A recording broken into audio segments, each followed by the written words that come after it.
Halo, halo, Bung Rocky. Kita lanjutkan ngobrol ini ya. Saya ini membaca semacam, bukan, sebenarnya nggak tweet war lah ini ya. Ini kan masih kelanjutan soal Ade Armando yang kemarin banyak sekali dipersoalkan oleh berbagai kalangan yang dia meminta agar umat Islam, umat Kristiani diwanti-wanti untuk tidak pecah dan harus memilih Ganjar semua. Kalau tidak, ini akan Anies Baswedan yang akan terpilih. Nah, saya membaca ini kemudian ada semacam nasihat yang cukup bagus dari Nadir Shah Hussein ini, seorang ini tokoh NU tapi dia ngajarnya di mana dia, di Monash University, seingat saya di Australia, yang dia minta sebenarnya agar para capres itu berhentilah, nggak usah menggunakan buzzer.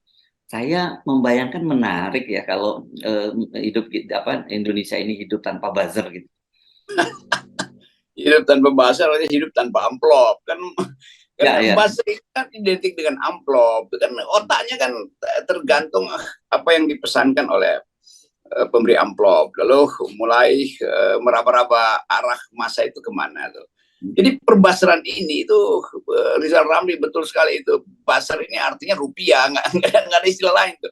Lain buzzer yang ada di dalam politik Amerika, politik Eropa, politik Australia, itu buzzer yang betul-betul otentik untuk menopang seseorang itu dengan basis ide, itu namanya buzzer, kumpulin suara. Ini buzzer nunggu supply data oleh apa namanya ini, lembaga-lembaga survei yang memang digaji sama dengan buzzer. Jadi oligarki ini kan menggaji dua aktivitas yang seolah-olah opini publik itu diolah oleh surveyor, ya ini perusahaan-perusahaan survei ini dibayar oleh oligarki. Buzzer juga dibayar oligarki untuk menyebarluaskan hasil survei yang dibayar dengan uang yang sama tuh. Jadi sebetulnya yang mesti dihentikan, buzzer harus berhenti, juga lembaga survei harus berhenti membohongi publik. Itu artinya dua-duanya akan mati menggelepak karena nggak ada uang beredar di situ kan. Itu di ujung kita mesti minta oligarki hentikan membiayai buzzer dan hentikan membiayai lembaga survei. Biarkan lembaga survei cari uang sendiri, buzzer juga datang berubah jadi relawan. Itu yang kita dorong. Jadi beda antara buzzer dan relawan. Buzzer itu nunggu amplop, relawan justru kasih amplop, kan itu intinya tuh.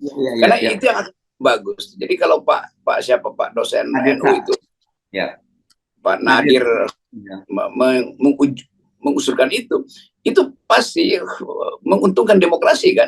Dan kita memang ingin itu kok. Kita nggak ingin yang lain. Kita cuma ingin orang berdebat dengan argumentasi dan orang tinggalkan politik sentimen. Itu intinya tuh. Tetapi itu nggak mungkin terjadi selama buzzer ini berharap semakin mereka kontroversial, semakin dapat uang. Itu bodoh betul cara kita membayangkan masa depan Indonesia kalau mengandalkan orang semacam Ade yang mestinya tahu otaknya itu mestinya diluruskan kembali, mengerti arah demokrasi, tapi tetap membujuk-bujuk bagian yang paling dangkal dari politik, yaitu perang antar agama. ini memang berbahaya. Tapi nanti kita ngomongin itu, nanti kita lanjutin dulu mumpung bahasannya lagi seru nih ya. Kalau kita mau fair ya sebenarnya Bung Rocky, kalau kita petakan sebenarnya menggunakan buzzer itu sekarang ini relatif sebenarnya pemerintah kok. Artinya pendukung Pak Jokowi dan kemudian diteruskan oleh Ganjar. Kan kelihatan sekali semua pendukung Pak Jokowi itu dipindahkan ke Ganjar. Tapi kalau partai-partai politik lain seperti katakan PDIP bahkan gitu ya, kemudian Demokrat, PKS atau yang lain bahkan juga Gerindra, itu bukan buzzer sebenarnya. Itu yang mereka disebut, mereka itu organik lah, karena mereka itu memang anggota partai itu gitu. Dan ini sih oke menurut saya. Ini buzzer ini kan outsourcing. Ya, outsourcing ya. Gitu. Saya setiap kali lihat buzzer Demokrat pinter-pinter, mereka bikin quotation, video-video pendek, itu namanya buzzer beneran itu. Jadi memang partai itu memelihara satu kelompok untuk lakukan serangan opini publik dan basisnya bagus. Saya kader Demokrat, kan itu suaranya kan jelas dia sebut kok tuh, teman-teman di Demokrat, ini suara kader Demokrat. Isinya apa? Kritik, isinya apa? Konsep masa depan tuh. Tetapi mereka pertanggungjawabkan bahwa mereka memang kader. Demikian juga PDIP itu, kalau PDIP anggotanya dengan sendiri jadi buzzer PDIP kan. Tetapi ini yang free rider ini kan itu kan dibayar tuh. Kan nggak mungkin Partai Demokrat membayar kadernya sendiri untuk jadi buzzer, kan itu nggak bisa. Demikian juga PDIP. Gerindra nggak pelihara buzzer tuh. Jadi memang buzzer ini dipelihara oleh relawan Jokowi dan relawannya Ganjar itu. Lain kalau Ganjar itu pemimpin partai, maka orang akan datang sebagai buzzer yang resmi untuk Ganjar. Tapi ini buzzer-buzzer kayak corok-corok ini, itu kan dibayar oleh Ganjar ini kan. Ada buzzer yang juga bagus, namanya si Noel Ebenezer. Dia memang buzzer, tetapi dia nggak dibayar. Dia cuma ingin supaya Ganjar itu masuk dalam putaran dan bertanding fair. Tapi sekaligus Noel mengatakan saya juga mendukung Anies untuk bersaing. Jadi dia bukan buzzer, dia memang die hard pada Ganjar, tapi bukan nunggu amplop dari Ganjar. Beda dong sama coro-coro ini, itu nunggu amplop aja kerjanya. Iya. Jadi sebenarnya sederhana sekali ya ketika orang kemudian ada yang mengechat saya. Sebenarnya gampang Mas kalau mau buzzer ini hilang ya apa ganti rezim penguasa gitu. Itu kan bukan ganti presiden ya. Beda kata dia. Ini teman yang seorang aktivis mengingat kepada saya. Beda masih antara ganti presiden dengan ganti rezim karena presiden bisa berganti tapi rezimnya masih bisa sama gitu. Ya rezim kita juga masih carry over dari yang lama tuh, mental jual beli suara itu zaman Orde Baru juga begitu. Tapi justru Pak Harto udah nggak ada, tapi buzzer zaman itu kok ambil inspirasi dari bagian yang buruk itu kan. Kan kita ingin lihat ada pertanggungjawaban, politik harus diajukan. Kalau Pak Harto masih hadir hari ini juga pasti Pak Harto akan bilang oke, saya mau memilih dengan ide itu, bukan dengan uang segala macam tuh. Karena pengalaman beliau dengan reformasi, kita bayangkan misalnya imajinasi kita dengan Presiden Soeharto tuh. Tetapi di kita nanti orang bilang Anies juga PR buzzer. Oh enggak, dia relawan, itu beda relawan dengan buzzer. Tapi kita juga punya relawan, iya relawan Anda itu relawan yang dibayar, beda. Jadi kita mau bersihkan kultur politik kita dengan mengupayakan agar supaya kepercayaan itu langsung datang dari orang pemilih pada pemilihnya. Itu nggak usah melalui perantaraan rejim tadi itu, rejim buzzer. Jadi kira-kira itu. Jadi rejim kita memang satu sistem yang dimungkinkan karena Presiden Jokowi juga nggak tegas kan. Kalau ada oposisi nggak mungkin ada buzzer karena buzzer itu hidup karena nggak ada oposisi itu. Jadi Pak Jokowi punya salah desain demokrasi yang dia maksudkan itu justru menghasilkan perbaseran dan perpecahan politik identitas. Itu bahayanya kalau kita ingat Pak Jokowi, ya kita akan ingat Jokowi tidak paham demokrasi, Jokowi tidak paham keeratan antar warga negara, dia hanya paham IKN. Kan jadi dangkal kan demokrasi kita kalau mengingat Pak Jokowi hanya karena IKN. Ya. Ingat Jokowi, ingat IKN. Gitu jadi tagline-nya. Oke, mari kita lanjutkan soal buzzer tadi. Satu, tadi Anda menyebut sifatnya yang berbeda. Di satu kerelawanan, yang satu basisnya berbayar. Itu bahkan dalam Presiden Jokowi, mesti kita akui ini jadi jenjang karir. Bung Rocky ya, jenjang karir menjadi seorang komisaris kan gitu. Yang kedua, yang bahaya itu narasinya. Nah, kalau sudah ngomongin narasi, kita mesti ngomongin soal teman kita Ade Armando yang terus menyuarakan itu dan dengan gagah dia menolak bahwa saya tidak membawa politik identitas. Itu agak mengherankan saya kok dia bisa dengan gagah menyatakan seperti itu. Ya ada di dalam kegalauan. Dia mungkin membayangkan dia nggak akan jadi komisaris. Dan karena itu dia berupaya untuk lakukan terus narasi yang sempit sebetulnya, yang dangkal. Kan saya berteman lama, saya berteman dengan Ade Armando dan ini orang yang IQ-nya bagus sebetulnya. Tapi kan IQ itu justru bisa diatasi dengan kegairahan yang nggak dia peroleh. Gairah politik yang harusnya Ade dan teman, ya yang coro-coro itu saya nggak peduli lah. Yang saya peduli sebetulnya Ade itu karena saya kenal. Yang lain mau saya nggak pernah kenal. Bahkan bagian kecil dari gagasan-gagasan teman-teman di coro itu juga gitu sih kita nggak pernah tahu. Saya cuma tahu ada Ade di situ dan itu acuan dari masyarakat universitas. Yang lain kan pungutan dari luar. Tetapi Ade kan dosen itu yang harusnya nuntun pikiran dia atau menuntun pikirannya sendiri supaya orang paham bahwa ada ide di belakang demokrasi, yaitu kesetaraan.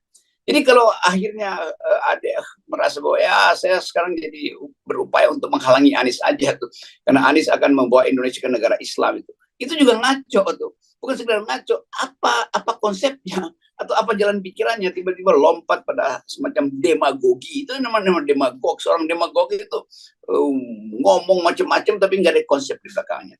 Tapi saya bisa duga bahwa ada terpaksa mesti lakukan itu. Karena dia terpojok di dalam semua segi itu.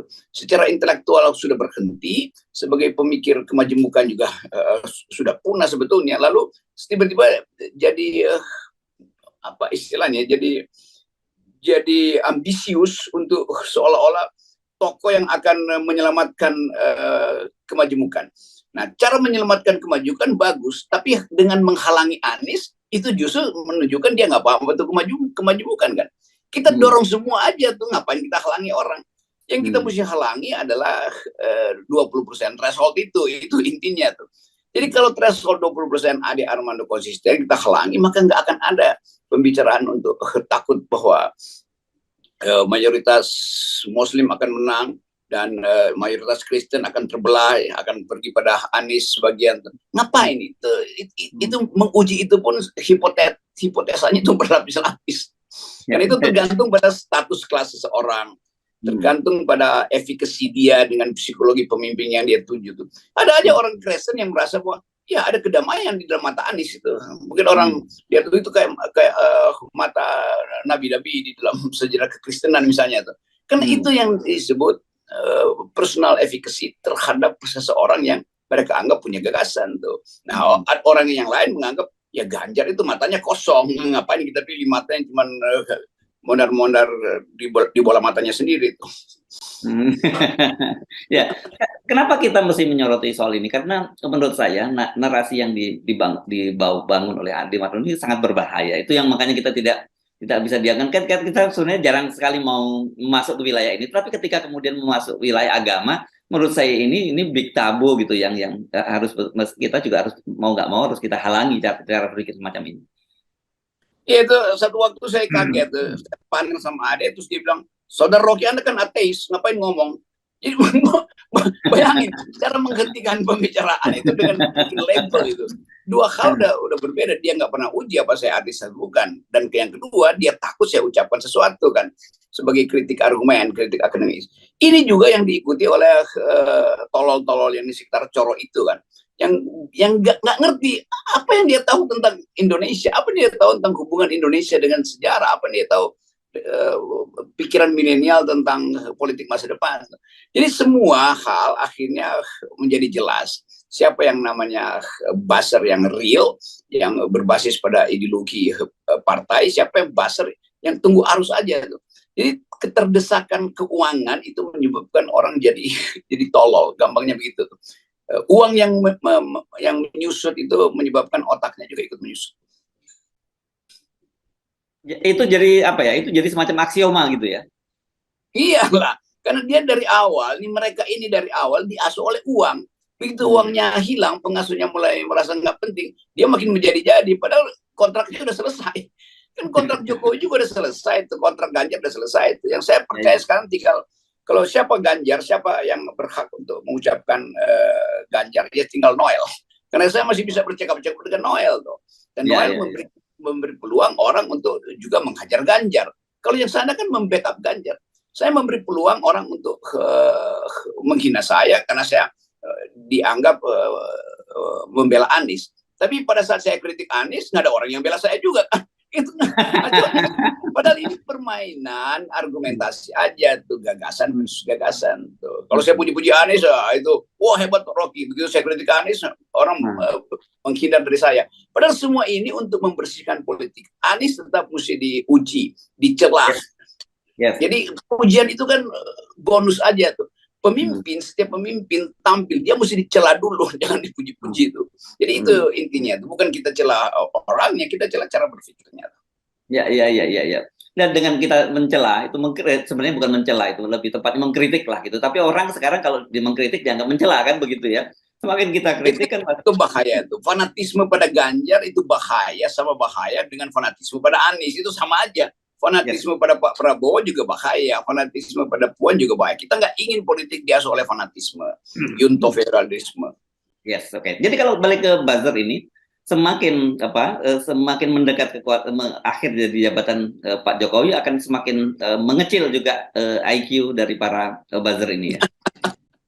Ya udah pasti begitu tuh, karena Kan semua buzzer ini bergerombol di sekitar Jokowi. Tiba-tiba kaget bahwa Jokowi udah di ujung kepemimpinan. Tiba-tiba kaget bahwa Jokowi ternyata tidak mempersiapkan penggantinya. Tiba-tiba kaget bahwa Ganjar ternyata di 2 hari ini tersaingi habis-habisan oleh Anies. Jadi panik aja sendiri kan. Padahal pemilu masih panjang. Lakukan kontemplasi, pelajari di mana kesalahan kalian, atur ulang nafas kalian tuh, otak kalian coba ditambahkan 2% lagi itu kan begitu-begitu aja. Oke, dan saya kira sebenarnya bisa di-charge itu dengan 0% ya. Ya, semua diselesaikan di sini sebetulnya ya. Oke. Teman-teman pasar maupun yang bodong maupun yang real itu. Thank you, Rocky. Oke, sip.